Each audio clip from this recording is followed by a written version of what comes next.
Friends வாங்க சுசியம் எப்படி செய்யுதுன்னு பார்ப்போம். நம்ம சுலபமான முறையில் நம்ம தேவையான வெல்லம் எடுத்துக்கலாம்.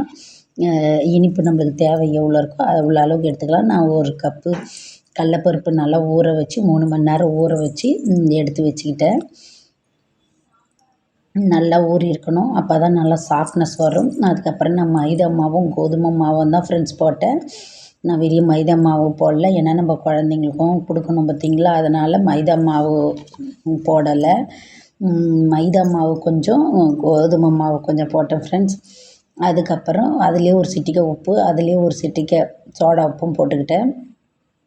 இவ்வளோ தான் தேவையான பொருள். நம்ம ஊற வச்ச கடலப்பருப்பு, அது கூடயே ஒரு 3 ஏலக்காய் போட்டுக்கோங்க. போட்டு நல்லா நம்ம வடக்கி அரைக்கிற மாதிரி அரைச்சிக்கோங்க ஃப்ரெண்ட்ஸ். ஏலக்காவையும் போட்டு அரைச்சி எடுத்து வச்சுக்கோங்க.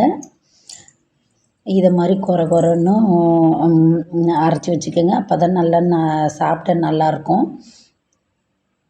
அதுக்கப்புறம் நம்ம இந்த மைதா மாவு கோதுமை மாவு, ஒரு சிட்டிகை உப்பு, ஒரு சிட்டிகை சோடா உப்பு எடுத்து வச்சோம் பார்த்திங்களா, அதை ஒரு பேசனில் தட்டி நம்ம தோசை மாவு கணக்குக்கு நல்லா கரைச்சி எடுத்து வச்சுக்கணும். அதுக்கப்புறம் ஒரு கடாயில் நம்ம வனஸ்பதியோ இல்லை நெய்யோ இருந்தால் அதை ஊற்றி ஃபஸ்ட்டு நம்ம கடலப்பருப்பு அரைச்சி வச்சோம் பார்த்திங்களா, கடலப்பருப்பும் ஏலக்காவும் அதை போட்டு நல்லா பச்சை வாசனை போகிற மட்டும் நல்லா கிண்டிக்கிட்டே இருக்கணும். கிண்டிக்கிட்டே இருந்துட்டு அந்த பச்சை ஸ்மெல் போயிடும். அதுக்கப்புறம் வெல்லத்தையும் போட்டு நம்ம கிண்டிக்கணும் ஃப்ரெண்ட்ஸ். நம்ம வெல்லத்தை ஃபஸ்ட்டு போட்டோன்னா ஒட்டிக்குது, அதனால தான் நான் ஃபஸ்ட்டு கடலப்பருப்பை போட்டேன். அதுக்கப்புறம் சூடு பொறுக்கிற அளவுக்கு நம்ம உருண்டை பிடிச்சி வச்சுக்கணும். கொஞ்சம் கையில் எண்ணெய் தடவிக்கிட்டு உருண்டை பிடிச்சி வச்சுக்கணும்.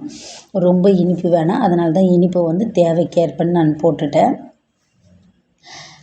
ரொம்ப கட்டிடக்கூடாது, அதனால் சின்னதாக ஒரே சைஸாக நம்ம பிடிச்சி வச்சுக்கணும். அதுக்கப்புறம் நம்ம தோசை பதத்துக்கு ரெடி பண்ணி வச்சோம் பார்த்திங்களா, அதில் ஒரு உருண்டையாக நம்ம முக்கி பொறுமையாக போடணும் ஃப்ரெண்ட்ஸ். நான் திபன்னு போடக்கூடாது. எண்ணெய் நல்லா சூடான பிறகு பொறுமையாக, ஏன்னா உருண்டை உடஞ்சிடும் பார்த்திங்களா, அதனால் பொறுமையாக போடுங்க. ஒன்றா நல்லா போட்டு நான் தேங்காய் எண்ணெய் தான் யூஸ் பண்ணுவேன். தேங்காய் எண்ணெய், பாம் ஆயிலு யூஸ் பண்ணுவேன். ஒன்றா போட்டு பொரித்து எடுத்தோன்னா சுசியம் ரெடி. நீங்களும் ட்ரை பண்ணி பாருங்கள் ஃப்ரெண்ட்ஸ். ஓகே, பாய்.